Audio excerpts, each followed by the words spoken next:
ماں باپ میاں بیوی کٹھے رہتے ہیں تو ہمارا سسرالی معاشرہ بہت سخت قسم کا ہے. ماں باپ اتنی مداخلت کرتے ہیں بچے میں کہ ان کی زندگی تباہ کر دیتے. ساس سسر بہو پہ اتنا حق جتلاتے ہیں کہ خامد کا بھی اتنا حق نہیں رہ جاتا, اس سے زندگی ٹوٹ جاتی. اگر سسر ہو بہو کو عزت دو, ساس ہے بہو کو عزت دے, بہو ہے ساس سسر کو عزت دے. لیکن اللہ کی قسم ساس اور سسر کا بہو پہ کوئی شرعی حق کوئی نہیں. میرے بچے کی شادی ہوئی, میں نے اپنی بیوی سے کہا بات سنو, ہم کسی کی بیٹی کو لے کے آ رہے ہیں, اگر ماں بن کے دکھاؤ گی تو میں یہاں اس کو لاؤں گا, اور اگر ماں بن کے نہیں دکھانا تو میں اس کو الگ گھر دیتا ہوں, تاکہ ہم اس کی زندگی میں دخل انداز نہ ہوں, ہم ان کی زندگی کو خراب نہ کریں. اگر کسی کے پاس الگ گھر دینے کی وسعت نہیں ہے تو وہ خود تو الگ ہو سکتا ہے کہ نہیں ہو سکتا؟ ایک ہی گھر میں رہتے ہیں, الگ گھر کی وسعت نہیں تو دونوں باہر نکل جاؤ, بچوں کی زندگی سے باہر نکل جاؤ, اپنا ان پر حاوی نہ کرو ورنہ آپ خود بھی برباد ہو جاؤ گے, ان کو بھی برباد کر دو. کتنی طلاقوں کے پیچھے ساس اور سسر ہیں, کتنی طلاقوں کے پیچھے میاں بیوی کی آپس کی بدتمیزی ہے کہ اس ماحول میں برداشت کرنے کا رواج ہی ختم ہو گیا. برداشت نہیں کرنا, بڑا نقصان سہنا ہے, چھوٹا نہیں سہنا. ڈائمنڈ کیسے بنتا ہے؟ ڈائمنڈ کاربن ہے. وہ ڈائمنڈ کیسے بنتا ہے؟ وہ پریشر کو برداشت کرتا, اللہ چمکا کے اسے ڈائمنڈ بنوا دیتا. تو نوجوانوں کے ذمے ہے کہ اپنی بیوی کو پروٹیکشن دیں ماں باپ سے. ماں باپ زیادتی کریں سامنے آ جائیں, ہاتھ جوڑیں, پاؤں پکڑیں, بدتمیز نہ ہوں کہ ابا جی میں آپ کا حکم, اب مجھے اس کا کیا کرنا ہے, اماں جی اب مجھے فرمائیں میں کیا کرنا ہے, میرے ذمے ہے, اس کے ذمے نہیں ہے. بیوی زیادتی کرنے لگے تو اس کے سامنے ہو جاؤ, دیکھو بیگم کہ تیرا میرا رشتہ ٹوٹ سکتا ہے, ماں باپ کا رشتہ ٹوٹ نہیں سکتا ہے. ماں باپ کا وہ رشتہ ہے جسے توڑا نہیں جا سکتا. نکاح تو ایک بول پہ ٹوٹ جاتا ہے. میں تیری ہر ضرورت پوری کروں گا لیکن تو میرے ماں باپ کے لیے تکلیف کا باعث نہ بن. یہ مرد کی ذمہ داری ہے. ہم یہ معاشرہ بھلا چکے ہیں.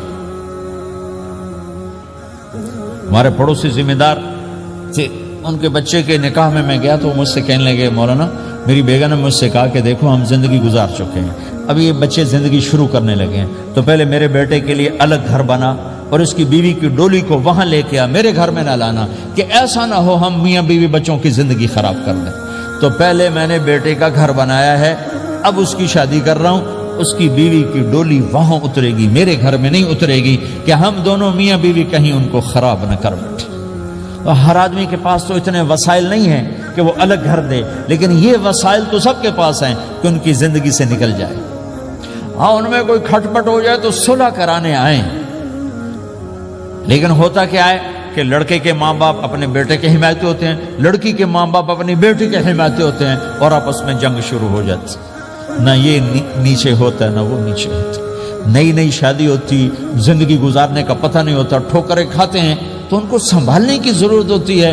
لیکن ہوتا کیا ہے کہ ماں باپ اپنے بیٹے کے کان میں نہ بیوی کی شکایتیں لگاتے رہے, یہ کرتی ہے, یہ کرتی ہے, یہ کرتی ہے, اور وہ بچی کو اس کے ماں باپ کہتے رہے یہ کرتے ہیں, یہ کرتے ہیں, یہ کرتے ہیں. زبان پر ٹیپ لگا لو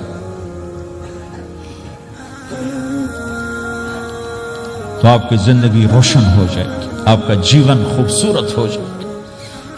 اور کبھی اونچ نیچ ہو جائے تو معافی مانگو, فوراً معافی مانگو. میاں بیوی لڑ پڑیں اور پھر صلح کر لیں تو اللہ کو یہ عمل اتنا پسند ہے کہ ان کی صلح پر پچھلے سارے گناہ ان کے معاف کر دیتے. قرآن کی ایک آیت اتری ہی میاں بیوی کی لڑائی پر تھی. ایک خامد اپنی بیوی پہ بڑے ناراض ہو گئے, مسجد میں بیٹھے انہوں نے نیت کی گھر جاؤں گا اور بیوی کی ٹھکائی کروں گا. یہ انہوں نے نیت کی, مسجد میں بیٹھے نیت کی گھر جاؤں گا میں انہوں چنگا لتر پھیرنا ہے. میرے اللہ تو آسمان زمین اللہ کے لیے تو سب برابر ہے دیکھنا.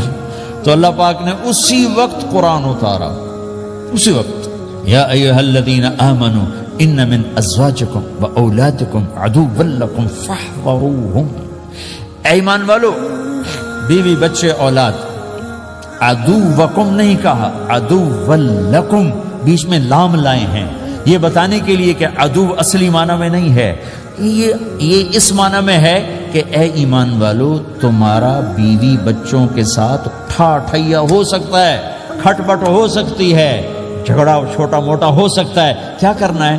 فاحذروہم، اس سے بچنا ہے، بڑھانا نہیں، بچنا ہے۔ کیسے بچنا ہے؟ ان تعفو، اس جھگڑے کو بڑھانا نہیں، مٹانا ہے۔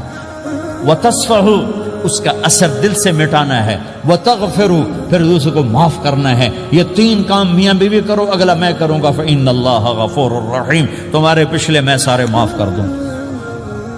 تو اگر اس مجمع میں کوئی بیوی سے لڑا بیٹھا ہے تو جاتے جا کے صلح کر، کوئی ماں باپ سے لڑا بیٹھا ہے تو جاتے جا کے صلح کر، کوئی ماں باپ بچوں سے ناراض ہیں، جا کے خود مان جائیں۔